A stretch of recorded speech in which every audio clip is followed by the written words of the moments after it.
Sejarah berdirinya Gereja Paroki Santo Konrad Martubung. Sejak tahun 1952, stasi-stasi Medan luar kota masih bergabung dengan Paroki Katedral Medan. Sejak tanggal 15 Agustus 1976, Bapak Uskup menentukan kebijakan baru di Keuskupan Agung mengenai pelayanan sakramen-sakramen bagi umat Katolik di stasi-stasi luar kota Medan, yang terdiri dari Pardomuan Nauli, Janji Matogu, Pasir Putih, Sinar Gunung, Tanjung Rejo, Paluh Gelombang, Martubung, Terjun, Seimati, Pulau Sicanang, dan Belawan. Pelayanan sakramen untuk stasi-stasi ini diserahkan kepada misionaris Ordo PME dari Kanada. Sejak tahun 1984, pelayanan sakramen stasi-stasi luar kota Medan diserahkan kepada Pastor Timotius Sinaga OFM Kapusin, yang pada saat itu masih berkomunitas di Jalan Hayamuruk, Medan. Pada tahun 1987, tugas pelayanan stasi-stasi luar kota Medan diserahkan kepada Pastor Librex OFM Kapusin di Gereja Santo Stefanus Belawan. Pastor Librex tinggal di Pastoran Katedral Medan. Pada tahun 1992, diadakan lagi rapat konsolidasi untuk memperjelas berdirinya paroki Medan luar kota. Beberapa data pendukung berdirinya paroki administratif ini adalah mencatatkan registrasi pelayanan sakramen-sakramen dan penyusunan standbook paroki Medan luar kota, dibangun gedung serbaguna atau aula, kursus pemuka jemaat. Hasil rapat konsolidasi ini ditanggapi oleh Uskup Agung Medan. Pada tanggal 3 Oktober 1993, Uskup Agung Medan, Monsinyur Pius Datubara OFM Kapusin, mengumumkan secara resmi status paroki administratif stasi-stasi luar kota Medan berubah menjadi paroki penuh dengan nama pelindung Santo Konrad, yang ditandai dengan pemberkatan aula paroki. Awal berdirinya paroki ini terdiri dari 16 stasi, dan pada tahun 2006 dimekarkan satu stasi lagi dari stasi Bandar Klipa. Stasi-stasi yang berada di dalam naungan paroki ini adalah Stasi Santo Stefanus Belawan, Stasi Santo Petrus Sinar Gunung, Stasi Santa Maria Paluh Gelombang, Stasi Santo Yohanes Pembaptis Terjun, Stasi Santo Yohanes Pembaptis Rengas Pulau, Stasi Santo Markus Seimati, Stasi Santo Pius X Pulau Sicanang, Stasi Santo Yosep Batang Sere, Stasi Santo Paulus Martubung, Stasi Santo Antonius Padua Payarumput, Stasi Santo Petrus Bandar Klipa, Stasi Santa Tresia Pardomuan Nauli, Stasi Santa Tresia Janji Matogu, Stasi Santo Antonius Pasir Putih, Stasi Santo Paulus Paluh Merbau, Stasi Santo Paulus Tanjung Rejo, Stasi Santo Yosef Reina de Merz Bandar Setia. Yang selanjutnya adalah momen penting. Gereja Paroki Santo Konrad Martubung telah melewati berbagai momen penting dan diabadikan dengan baik. Di antaranya, perayaan 25 tahun. Dalam menyongsong perayaan 25 tahun berdirinya Paroki Santo Konrad Martubung, diadakan kegiatan-kegiatan sebagai berikut. Yang pertama, Jalan Sehat, yang dimulai dari lokasi gereja paroki yang baru menuju stasi Sinar Gunung. Yang kedua, perayaan Ekaristi dan pelepasan burung serta balon sebagai simbol pembuka kegiatan menyongsong 25 tahun. Kegiatan merangkai bunga untuk kaum ibu, kerja bakti yang melibatkan pemerintah setempat, pentas seni untuk sekami, seminar narkoba, pengobatan gratis, dan bantuan sosial berupa sembako kepada umat Katolik maupun non-Katolik.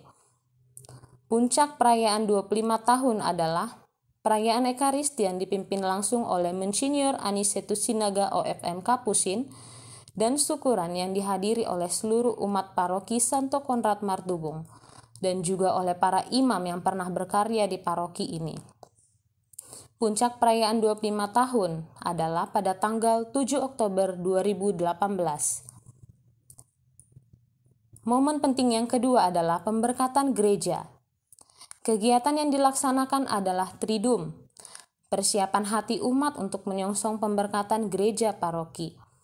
Yang kedua adalah Long March atau Napak Tilas, yang dimulai dari aula paroki atau gereja Stasi Santo Paulus Martubung ke gereja paroki yang baru.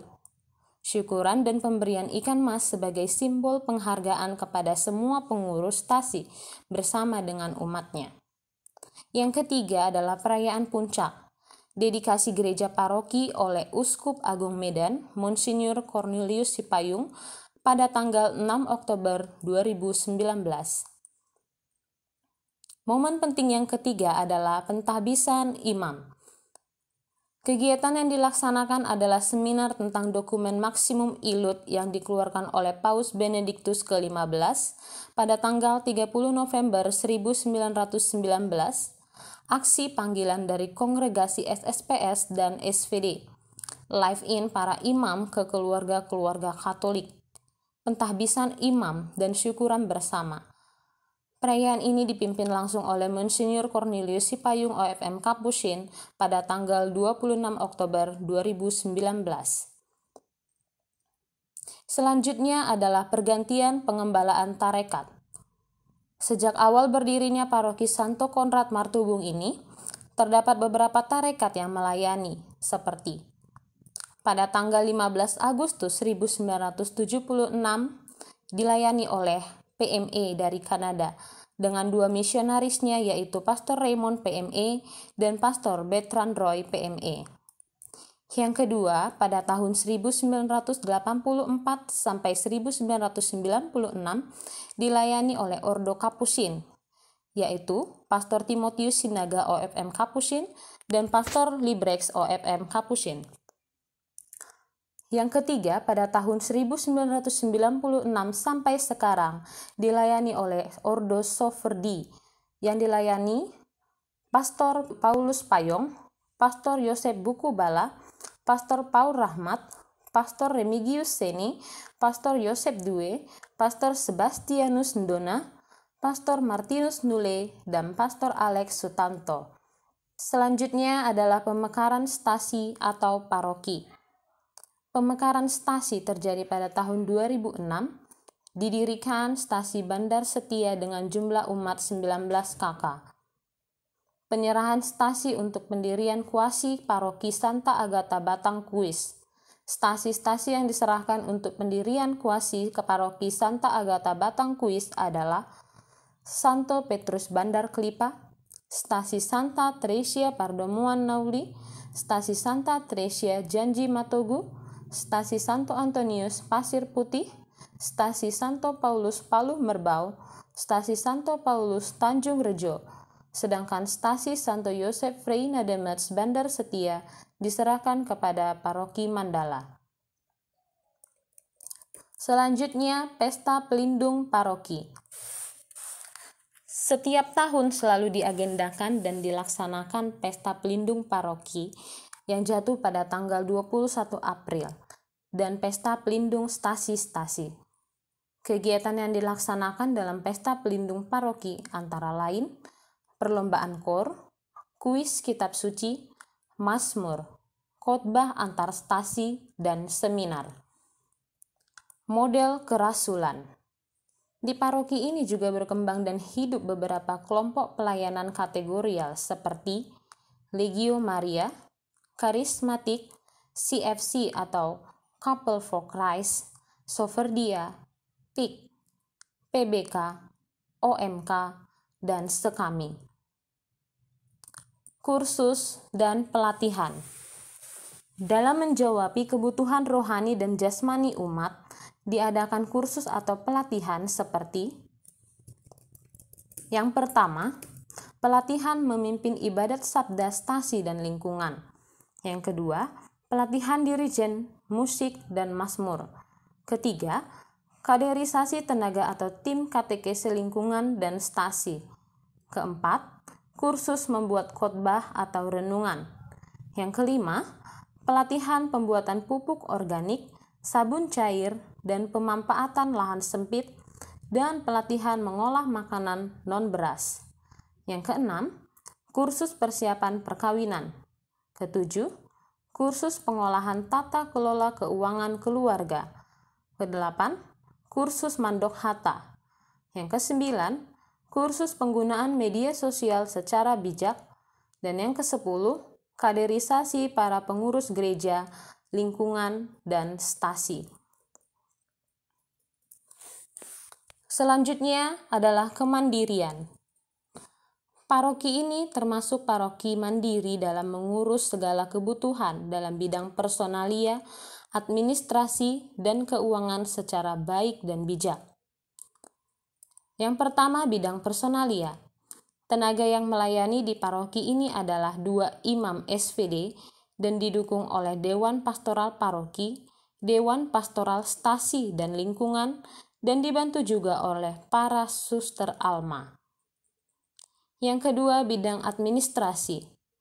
Tersedia dan tercatat dengan baik data-data umat dalam buku baptis, komuni pertama, krisma, nikah, kematian, pengurapan orang sakit, kronik, dan pengolahan surat menyurat oleh sekretaris paroki.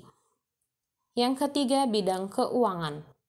Secara finansial, paroki ini sudah tergolong paroki yang mandiri dan dikelola secara baik mulai dari tingkat stasi sampai ke paroki. Selanjutnya adalah dampak dari sinode. Sinode ke-6 sangat berdampak bagi umat paroki Santo Konrad Martubung. Beberapa dampak positifnya adalah terbentuknya tim pastoral paroki, tim kunjungan keluarga, tim katekese 5 menit, dan terlaksananya katekese 5 menit di stasi dan lingkungan tentang doa-doa dasar, sakramen-sakramen, dan liturgi praktis. Terbentuknya kelompok kategorial CFC Unit Martubung. Statistik. Data biduk paroki Santo Konrad Martubung. Jumlah jiwa sebanyak 6.420 jiwa. Jumlah kakak sebanyak 1.558 kakak. Jumlah laki-laki sebanyak 3.235 orang. Jumlah perempuan sebanyak 3.204 orang. Perkawinan Katolik dengan Katolik sebanyak 910 kakak. Perkawinan Katolik dengan Protestan sebanyak 1.086 kakak. Perkawinan Katolik dengan Muslim sebanyak 23 kakak. Perkawinan Katolik dengan Buddha sebanyak 4 kakak, dan perkawinan Katolik dengan yang lainnya sebanyak 10 kakak. Yang kedua, peta paroki. Stasi-stasi ini terletak di 2 kabupaten kota, yakni Kota Medan yang terdiri dari 7 stasi, yaitu Payarumput, Belawan, Seimati, Martubung, Terjun, Pulau Sicanang, dan Rengas Pulau. Yang kedua, terletak di Kabupaten Deli Serdang yang terdiri dari 3 stasi, yaitu Batang Sere, Paluh Gelombang, dan Sinar Gunung. Dewan Pastoral Paroki atau DPP. DPP sebanyak 19 orang, DPS sebanyak 10 orang, DPL sebanyak 52 orang. Yang keempat, biarawan-biarawati yang berasal dari paroki. Yang pertama, ada Pastor Dami Gultom OFM Kapusin. Yang kedua, Suster Clara Damanik Klaris. Yang ketiga, Suster Krishna SSPS. Yang keempat, Suster Agnes Silaen Klaris. Yang kelima, Diakon Fauster Judedo Tamba OFM Kapusin. Yang keenam, Suster Mawar Tumanggor Alma. Yang ketujuh, Frater Frantiko Tamba. Demikianlah profil paroki Santo Konrad Martubung.